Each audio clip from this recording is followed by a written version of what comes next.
श्री परमात्मने नमः। श्रीमद्भगवद्गीता अथ प्रथमोऽध्यायः। धृतराष्ट्र उवाच धर्मक्षेत्रे कुरुक्षेत्रे संवेता युयुत्सवः मामकाः पांडवाश्चैव किम कुर्वत संजय। धृतराष्ट्र बोले, हे संजय, धर्मभूमि कुरुक्षेत्र में एकत्रित युद्ध की इच्छा वाले मेरे और पांडु के पुत्रों ने क्या किया। एक संजय उवाच दृष्ट्वा तु पांडवानीकं व्यूढ़म दुर्योधनस्तदा आचार्यमुपसंगम्य राजा वचनं ब्रवीत। संजय बोले, उस समय राजा दुर्योधन ने व्यूहरचनायुक्त पांडवों की सेना को देखकर और द्रोणाचार्य के पास जाकर यह वचन कहा। 2 पश्यैतां पांडुपुत्राणामाचार्य महतीं चमूं व्यूढ़ां द्रुपदपुत्रेण तव शिष्येण धीमता।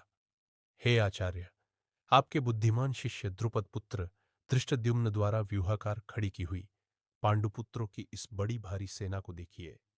3 अत्र शूरा महेश्वासा भीमार्जुन समायुधि युयुधनो विराट्श्च द्रुपदश्च महारथा धृष्टकेतुश्चेकितानः काशीराजश्च वीर्यवान् पुरुजित्कुन्तिभोजश्च शैब्यश्च नरपुङ्गवः युद्धमन्युश्च विक्रांत उत्तमोजाश्च वीर्यवान् सौभद्रो द्रौपदेयाश्च सर्व एवं महारथा। इस सेना में बड़े बड़े धनुषों वाले तथा युद्ध में भीम और अर्जुन के समान शूरवीर सात्यकी और विराट तथा महारथी राजा द्रुपद, धृष्टकेतु और चेकितान तथा बलवान काशीराज, पुरुजित, कुंतीभोज और मनुष्यों में श्रेष्ठ शैब्य, पराक्रमी युद्धमन्यु तथा बलवान उत्तमोजा, सुभद्रा पुत्र अभिमन्यु एवं द्रौपदी के पांचों पुत्र, ये सभी महारथी है। 4 से 6 अस्माकं तु विशिष्टा ये तान्निबोध द्विजोत्तम नायिका मम सैन्यस्य संझार्थम तान ब्रवीमिते। हे ब्राह्मण श्रेष्ठ, अपने पक्ष में भी जो प्रधान हैं उनको आप समझ लीजिए। आपकी जानकारी के लिए मेरी सेना के जो जो सेनापति है उनको बतलाता हूं। 7 भवान भीष्मश्च कर्णश्च कृपश्च समितिंजय अश्वत्थामा विकर्णश्च सौमदत्तिस्तथैव चेय्यादि। आप द्रोणाचार्य और पितामह भीष्म तथा कर्ण और संग्राम विजयी कृपाचार्य तथा वैसे ही अश्वत्थामा, विकर्ण और सोमदत्त का पुत्र भूरिश्रवा। 8 अन्ये च बहवः शूरा मदर्थे त्यक्त जीविता नाना शस्त्र प्रहरणा सर्वे युद्ध विशारदा। और भी मेरे लिए जीवन की आशा त्याग देने वाले बहुत से शूरवीर अनेक प्रकार के शस्त्रास्त्रों से सुसज्जित और सब के सब युद्ध में चतुर हैं। 9 अपर्याप्तम तदस्माकं बलम भीष्माभिरक्षितम पर्याप्तम त्विदमितेषां बलम भीमाभिरक्षितम। भीष्म पितामह द्वारा रक्षित हमारी वह सेना सब प्रकार से अजेय है और भीम द्वारा रक्षित इन लोगों की यह सेना जीतने में सुगम है। 10 अयनेषु च सर्वेषु यथा भागम वस्थिता भीष्ममेवाभिरक्षन्तु भवन्तः सर्व एव ही। इसलिए सब मोर्चों पर अपनी अपनी जगह स्थित रहते हुए आप लोग सभी निसंदेह भीष्म पितामह की ही सब ओर से रक्षा करें। 11 तस्य संजनयन हर्ष कुरुवृद्धः पितामह सिंहनादम विनद्योच्चय शंख दध्मो प्रतापवान। कौरवों में वृद्ध बड़े प्रतापी पितामह भीष्म ने उस दुर्योधन के हृदय में हर्ष उत्पन्न करते हुए उच्च स्वर से सिंह की दहाड़ के समान गरज कर शंख बजाया। 12 तथा शंखाश्च भैर्यश्च पणवानक गोमुखा सहसैवाभ्यहन्यंत स शब्दस्तु मूलो भवत। इसके पश्चात शंख और नगारे तथा ढोल, मृदंग और नरसिंहे आदि बाजे एक साथ ही बज उठे। उनका वह शब्द बड़ा भयंकर हुआ। 13 तथा श्वेतैर्हयैर्युक्ते महति स्यन्दने स्थितो माधव पांडवश्चैव दिव्यो शंखो प्रद्मतुः। इसके अनंतर सफेद घोड़ों से युक्त उत्तम रथ में बैठे हुए श्री कृष्ण महाराज और अर्जुन ने भी अलौकिक शंख बजाए। 14 पांचजन्यम ऋषिकेशो देवदत्तम धनंजय पौंड्रम दधमो महाशंखंगम भीमकर्मा वृकोदर। श्री कृष्ण महाराज ने पांचजन्य नामक, अर्जुन ने देवदत्त नामक और भयानक कर्म वाले भीमसेन ने पौंड्र नामक महाशंख बजाया। 15 अनंत विजयम राजा कुंतीपुत्रो युधिष्ठिर नकुल सहदेवश सुघोष मणिपुष्प को। कुंतीपुत्र राजा युधिष्ठिर ने अनंत विजय नामक और नकुल तथा सहदेव ने सुघोष और मणिपुष्पक नामक शंख बजाए। 16 काश्यश्च परमेश्वास शिखंडी च महारथ धृष्टद्युम्नो विराटश्च सात्यकिश्चा पराजितः द्रुपदो द्रौपदेयाश्च सर्वशः पृथ्वीपते सौभद्रश्च महाबाहु शंखान दद्मु पृथक पृथक। श्रेष्ठ धनुष वाले काशीराज और महारथी शिखंडी एवं धृष्टद्युम्न तथा राजा विराट और अजेय सात्यकी राजा द्रुपद एवं द्रौपदी के पांचों पुत्र और बड़ी भुजा वाले सुभद्रा पुत्र अभिमन्यु, इन सभी ने, हे राजन, सब ओर से अलग अलग शंख बजाए। 17 से 18 सघोषो धार्तराष्ट्राणाम हृदयानि व्यदारयत नभश्च पृथिवीं चैव तुमुलो व्यनुनादयन।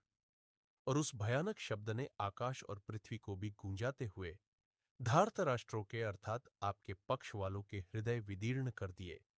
19 अथ व्यवस्थितान् दृष्ट्वा धार्तराष्ट्रान् कपिध्वज प्रवृत्ते शस्त्र संपाते धनुरुद्यम्य पांडव हृषिकेशम तदा वाक्यमिदमाह महीपते। अर्जुन उवाच सेनयोरुभयोर्मध्ये रथम स्थापय मेच्युत। हे राजन, इसके बाद कपिध्वज अर्जुन ने मोर्चा बांधकर डटे हुए धृतराष्ट्र संबंधियों को देखकर उस शस्त्र चलने की तैयारी के समय धनुष उठाकर ऋषिकेश श्री कृष्ण महाराज से यह वचन कहा, हे अच्युत, मेरे रथ को दोनों सेनाओं के बीच में खड़ा कीजिए। 20 से 21 यावदेतान् निरीक्ष्यहम् युद्ध कामान् अवस्थितान् कैर्मया सह योद्धव्यमस्मिन् रणसमुद्य में।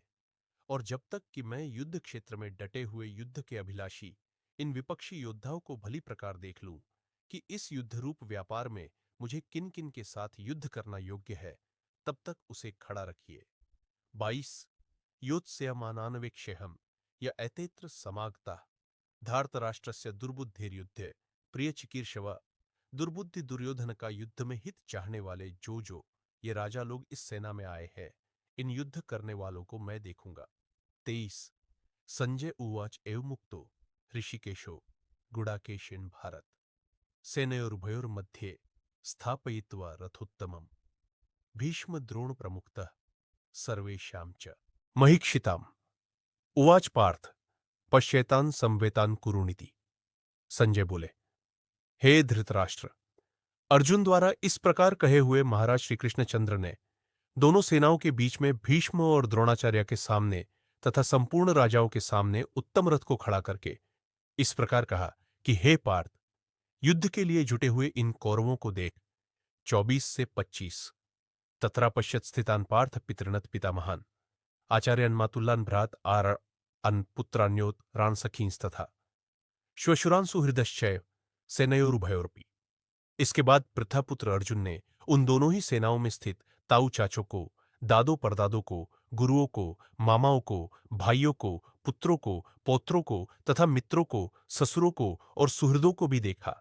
26 और 27वें का पूर्वार्ध तान् समीक्ष्य स कौन्तेय सर्वान् बन्धूनवस्थितान् कृपया पर्याविष्टो विषिदन्निदं ब्रवीत। उन उपस्थित संपूर्ण बंधुओं को देखकर वे कुंती पुत्र अर्जुन अत्यंत करुणा से युक्त होकर शोक करते हुए यह वचन बोले। 27वें का उत्तरार्ध और 28वें का पूर्वार्ध अर्जुन उवाच दृष्ट्वेमं स्वजनं कृष्ण युयुत्सुं समुपस्थितं सीदन्ति मम गात्राणि मुखं च परिशुष्यति वेपथुश्च शरीरे में रोमहर्षश्च जायते। अर्जुन बोले, हे कृष्ण, युद्ध क्षेत्र में डटे हुए युद्ध के अभिलाषी इस स्वजन समुदाय को देखकर मेरे अंग शिथिल हुए जा रहे हैं और मुख सूखा जा रहा है तथा मेरे शरीर में कंप एवं रोमांच हो रहा है। 28वें का उत्तरार्ध और 29 गांडीवं स्त्रंसते हस्तात्वक्चैव परिधेयते न च शक्नुम्यवस्थातु भ्रमति व च मे मनः। हाथ से गांडीव धनुष गिर रहा है और त्वचा भी बहुत जल रही है तथा मेरा मन भ्रमित सा हो रहा है, इसलिए मैं खड़ा रहने को भी समर्थ नहीं हूं। 30 निमित्तानि च पश्यामि विपरीतानि केशव न च श्रेयोनुपश्यामि हत्वा स्वजन्माहवे। हे केशव, मैं लक्षणों को भी विपरीत ही देख रहा हूं तथा युद्ध में स्वजन समुदाय को मारकर कल्याण भी नहीं देखता।